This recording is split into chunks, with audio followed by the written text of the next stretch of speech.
गुणगान करते हुए एफेसियों को लिखे अपने पत्र में संत पौल कहते हैं, जो भी प्रभु पर विश्वास प्रकट कर Juliette Christopher é originária da cidade de Indore, a meio caminho entre Bombaim e Nova Delhi, no coração do subcontinente indiano. ख्रिस्त यीशु ने आप सबका उद्धार किया है।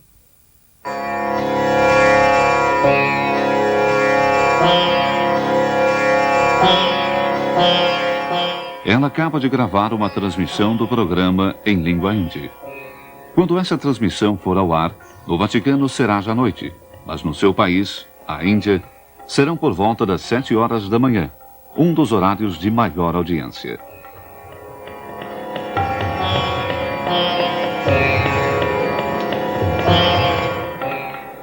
Nessas fitas, cadenciado por acentos, expressões e idiomas diversos, corre o tempo da Rádio Vaticano. Um tempo frenético que cancela, no jogo dos fusos horários, a diferença entre o dia e a noite.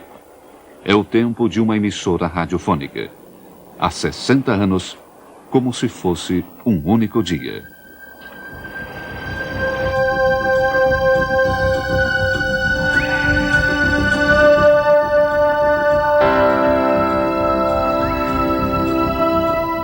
Do Palácio Pio, sede das redações, se percorre algumas centenas de metros através do confim entre dois estados para alcançar o centro de controle. É este o percurso que realiza a maleta com as fitas, nas quais estão gravados os programas que serão transmitidos no curso da noite. Um itinerário brevíssimo, que se transforma, porém, na memória e na imaginação, numa viagem através do tempo. É aqui, de fato, nos Jardins Vaticanos, que nos espera o primeiro encontro com a história. Naquela tarde de 12 de fevereiro de 1931, uma jornada fria com um vento gelado que se abatia sobre toda Roma, Pio XI chegou com algum tempo de antecipação à cerimônia de inauguração. A aguardar o Papa, juntamente com Guilherme Marconi, estava Giuseppe Gianfranceschi, jesuíta e cientista, que fora companheiro de viagem de Umberto Nobile na expedição realizada ao Polo Norte e agora nomeado primeiro diretor da nova emissora de rádio. Che fra pochi istanti il Sommo Pontefice Pio XI inaugurerà la stazione radio dello Stato della Città del Vaticano. Le onde elettriche trasporteranno in tutto il mondo, attraverso gli spazi, la sua parola di pace e di benedizione.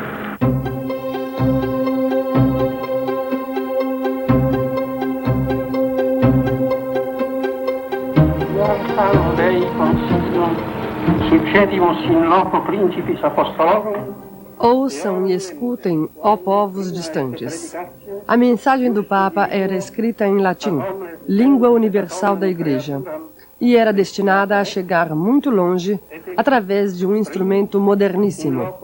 Reapresentando palavras e trechos da Sagrada Escritura, aquele discurso dava a nítida sensação de vir de mais longe ainda, do profundo da história do homem. Pela primeira vez, a voz de um Papa podia ser ouvida simultaneamente em toda a superfície da Terra. Naquele dia, para a Igreja, começava uma nova era, a era das comunicações de massa.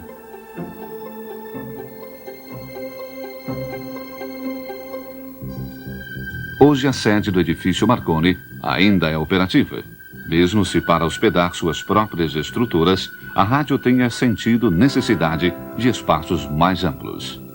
Pouco mais adiante, surge outro edifício em forma de torre, construído originalmente com objetivos de defesa e utilizado sucessivamente como sede de um observatório astronômico.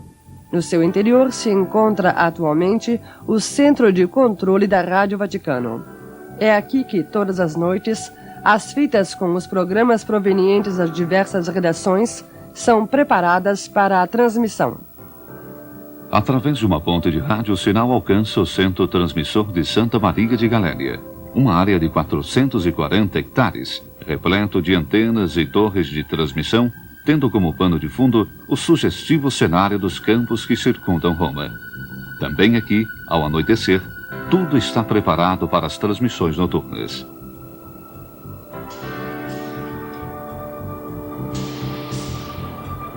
No grande pavilhão central, velhos e novos transmissores estão em função, um ao lado do outro. É um sinal de continuidade e, ao mesmo tempo, de renovação, com um olhar muito atento às necessidades do orçamento, uma exigência com a qual, no curso dos anos, os administradores da Rádio Vaticano tiveram de fazer as contas.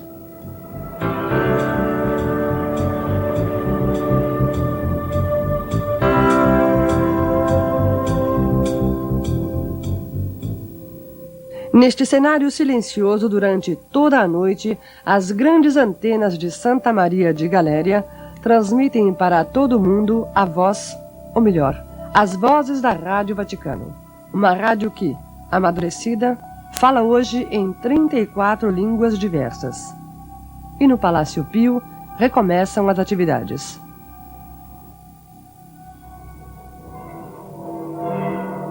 São 7h30. Celebra-se a Santa Missa, ao vivo, para todo o mundo. Os microfones da Rádio Vaticano, neste momento, falam todos, em uníssono, uma vez mais, a mesma língua, o latim. Exatamente como acontecera há 60 anos, quando a emissora começou a transmitir.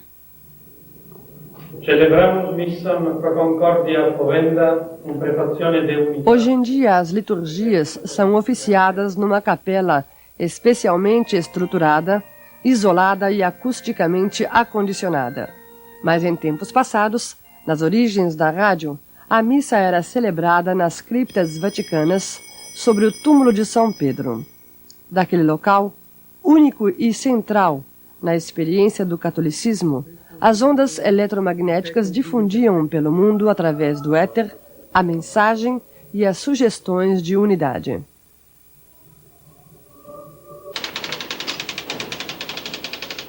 Nas outras salas, desde as primeiras horas da manhã, os ritmos da Rádio Vaticano são aqueles de um grande jornal falado. Sobre as mesas das diversas redações de todo o mundo chegam notícias, em ligação direta e contemporânea com 14 diversas agências internacionais. É uma enorme quantidade de informações que o SEDOC, Serviço de Documentação, organiza e distribui de acordo com o tema de que tratam e de acordo com as diversas áreas de interesse geográfico. Nas diversas salas, nestas horas, realizam-se reuniões para o planejamento do trabalho e escreve-se textos. O objetivo da telecâmera, pousando o seu olhar em cada uma das redações, dá uma fisionomia e um vulto aos condutores das diversas transmissões. A voz destas pessoas tornou-se já uma voz familiar para muitos ouvintes.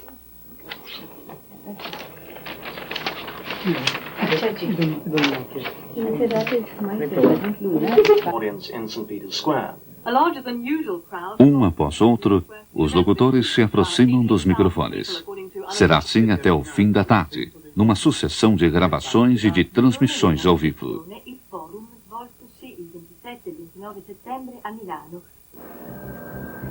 Em Santa Maria de Galéria, ao invés, na primeira parte da manhã, estão em atividade as esquadras de manutenção.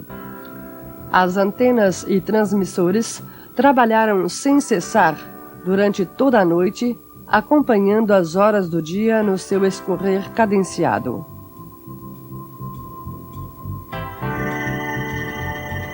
Estas grandes válvulas metálicas são o coração de um transmissor. Pesam, em média, mais de 100 quilos e podem garantir até 4.000 horas de transmissões.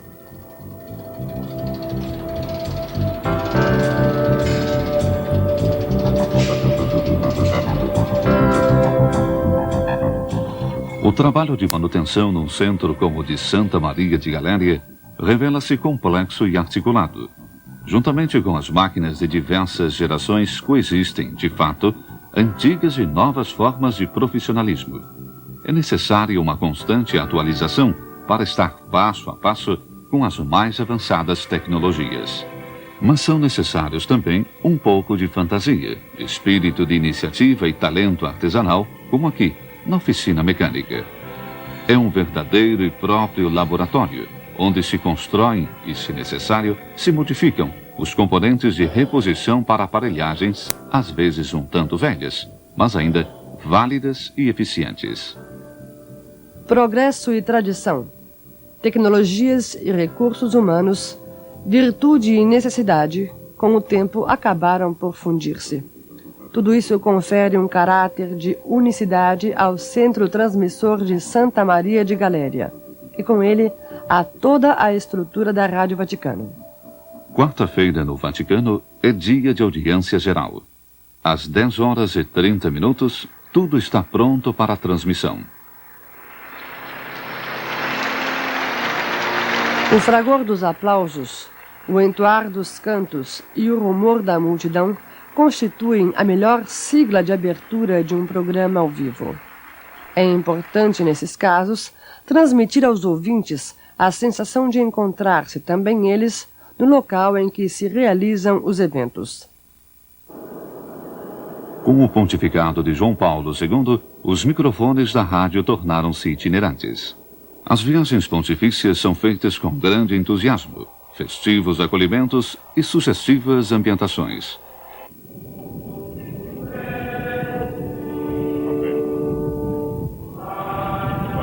Tu sai dove stanno le ragazze all'aeroporto? Della cattedrale fare un appello umanitario da Costa d'Avorio per i rifugiati che sono circa... Cada visita se realiza numa própria atmosfera particular que o cronista, com o apoio dos meios técnicos, deve saber captar e narrar.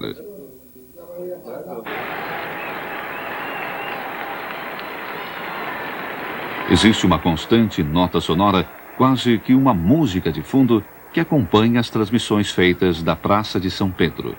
É o grito da multidão. Uma multidão formada por diferentes componentes.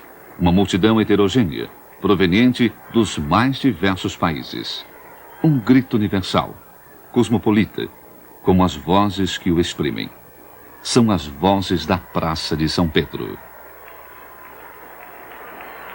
Desde o início, na história da emissora, estas vozes emolduraram os eventos mais importantes. Os de hoje transmitidos ao vivo via satélite, e os de ontem impressos nas fotos de um velho filme em branco e preto. No dia 2 de março de 1939, os objetivos das câmeras estavam voltados para os tetos do Vaticano, esperando o aparecimento da fumaça branca. O conclave que então se iniciava seria um dos mais breves da história da Igreja, destinado a concluir-se no curso de um dia. Quando foi anunciada a eleição, os romanos, informados pelo rádio, acorreram imediatamente à praça. 10 dias mais tarde, foi realizada a solene cerimônia da coroação, com a primeira mensagem do novo pontífice, transmitida em 9 línguas a todas as estações que de todos os recantos da terra haviam solicitado entrar em cadeia com a Rádio Vaticano para a transmissão ao vivo. Já naquele tempo, os meios de comunicação exerciam um forte condicionamento sobre a opinião pública, favorecendo a ascensão de novos modelos ditatoriais, baseados na mobilização e, sobretudo, na manipulação do consenso. No início do conflito, a Rádio do Papa se encontrou exercendo suas atividades numa difícil frente, a da informação. As suas transmissões, em alguns casos, eram transcritas e difundidas clandestinamente. Tais transmissões, de fato, denunciavam violações dos direitos humanos e, de modo particular, as prepotências em relação aos civis. A rádio, além disso, tornou-se um elo de ligação entre as famílias e os refugiados, os prisioneiros, os dispersos, para dar e receber notícias. O clímax foi alcançado em 1943, quando as mensagens enviadas foram cerca de 300 mil. Faccele sapere subito. Para milhões de homens naqueles anos, a voz metálica de um locutor representou o único elo de ligação com os próprios familiares e amigos, na esperança de reencontrá-los. o fim da guerra legou à humanidade um mundo dividido em blocos. Para a Rádio Vaticano, abria-se uma época de novos desafios, de novas responsabilidades e de novas metas.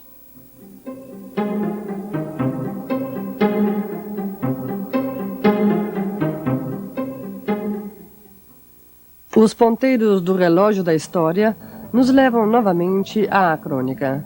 São precisamente 14 horas. Está para ir em onda o Rádio Jornal.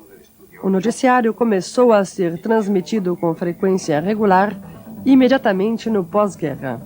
O nome, no início, era IRVAT, ou seja, Informações Rádio Vaticano.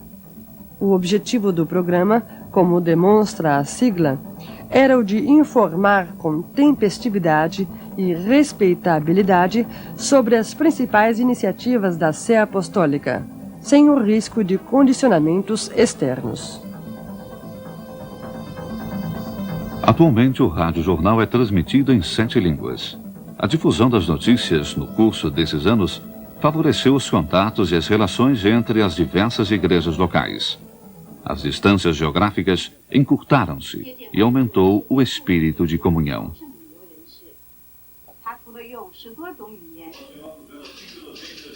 Aqui, por exemplo, nos encontramos no âmbito da redação brasileira, uma das mais vivazes e características de toda a nossa estrutura. Amigos ouvintes da Rádio Vaticano, brasileiros nossos irmãos, com vocês, mais um programa 7 dias. E o que vamos ter hoje no nosso encontro?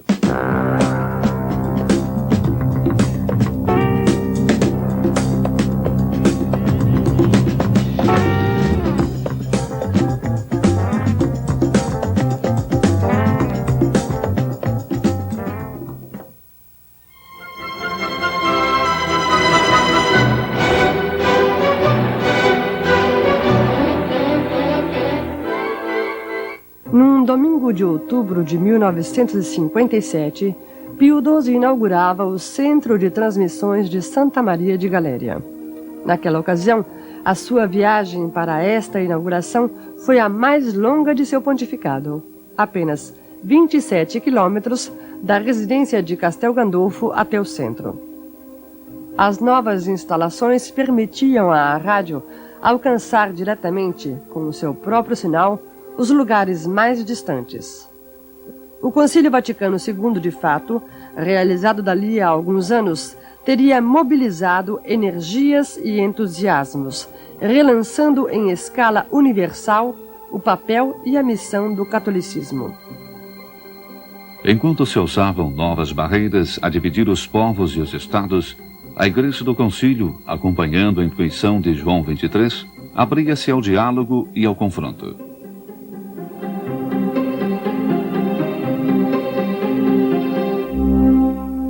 Com a visita de Paulo VI a Jerusalém, o grande momento conciliar dava um de seus primeiros frutos. O pontificado, e com esse a Rádio Vaticano, era chamado a uma presença sempre mais empenhativa no cenário internacional. Também por esta razão, o novo Papa quis imprimir uma verdadeira e própria reviravolta na vida da emissora. Até então, de fato, a principal preocupação fora de potenciar as instalações técnicas. Agora, porém, era necessário dedicar-se com igual empenho de homens e meios à produção de válidos programas, capazes de conquistar por sua qualidade um público heterogêneo e exigente. Il settore dei programmi è questa la parte principale dell'opera relativa alla radio, cioè il suo scopo, il suo uso, la sua effettiva utilità.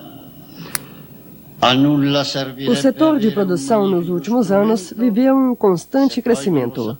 De 1981 a 1991, as horas de transmissão anuais aumentaram em 40%, passando de 13.300 a 18.800 horas.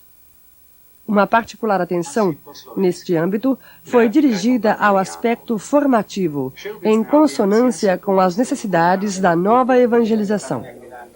A Rádio Vaticano, porém, não se limita a produzir apenas as suas próprias transmissões. Ela, de fato, fornece programas especialmente realizados a numerosas emissoras locais, sobretudo da América Latina. Tal atividade encontrou grande receptividade e tem hoje nos países do leste europeu um vasto e promissor campo de expansão. Por muitos anos e por vias transversais, a redação ucraniana continuou a receber cartas, contendo apelos e mensagens por parte de seus ouvintes clandestinos. Naquele difícil contexto, a Rádio de Roma, com a sua voz, fazia eco a uma antiga memória e a uma identidade cancelada. Hoje as cartas chegam aos milhares. Os muros ruíram e os povos elevaram o seu próprio grito com toda a força de que cada um era capaz. Enquanto o mosaico da história se rompe e se recompõe a rádio do Papa num mundo de transformação, vê-se diante de um novo desafio, o desafio da unidade. Dar es Salaam é a capital da Tanzânia, um dos países mais pobres da África, no profundo sulco que separa o norte do sul da humanidade. Daqui, o Papa pede aos demais estados, sobretudo aos mais ricos, solidariedade e compreensão, pressupostos indispensáveis para se construir a paz entre as nações. João Paulo II recita o terço que a rádio transmite ao vivo, como é já um hábito, no primeiro sábado de cada mês. Agora nos estúdios de Roma são pouco mais de 20 horas e 30 minutos. Para a rádio, o dia ainda será longo. As transmissões de fato se concluirão somente noite adentro com o programa musical Convoi nella Notte. Foi um Papa, Paulo VI, a solicitá-lo expressamente para fazer companhia àqueles que até altas horas da noite permanecem acordados. A que serviria um magnífico instrumento se nós não soubéssemos como utilizá-lo magnificamente? Assim exclamara Giovanni Battista Montini, visitando as instalações da Rádio Vaticano. Desde então, 25 anos se passaram e outro Papa volta a Santa Maria de Galéria por ocasião do 60º aniversário da emissora. Nesses 60 anos, a Rádio Vaticano, nascida como expressão da soberania e da independência da Santa Sé, continuou a tornar sempre mais perceptível, nos diversos idiomas da terra, a voz livre dos sumos pontífices e da Igreja, para o anúncio do Evangelho e a defesa dos povos e dos direitos humanos. João Paulo II transcorreu toda a tarde junto aos funcionários da rádio e seus familiares. Ao final da visita, quis concluir com uma referência significativa em relação ao presente e ao futuro.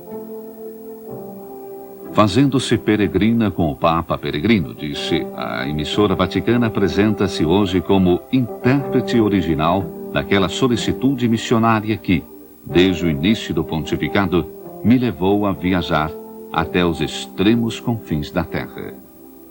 A grande antena rotatória de Santa Maria de Galéria, uma instalação capaz de irradiar o próprio sinal em todas as direções. Este foi, no momento de sua chegada, o primeiro impacto do Papa com o centro transmissor da Rádio Vaticano. Duas altas torres de 107 metros cada uma, colocadas sobre uma base circular de 85 metros de diâmetro. Daqui, os confins da Terra parecem realmente menos distantes.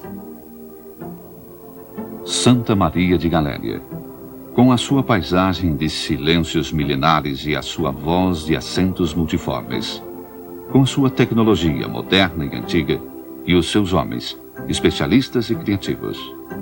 Neste local onde noite e dia sensíveis antenas captam mensagens que outras antenas mais potentes retransmitem ao mundo, a história da rádio se faz memória e se faz audiência. Faz audiência daquelas terras e daqueles povos que encontraram o Papa, eco e instrumento de seu pontificado itinerante. Faz-se memória deste século, apaixonante e trágico, acompanhado ao vivo e de um só fôlego, por 60 longos anos, esperando a aurora de um novo dia.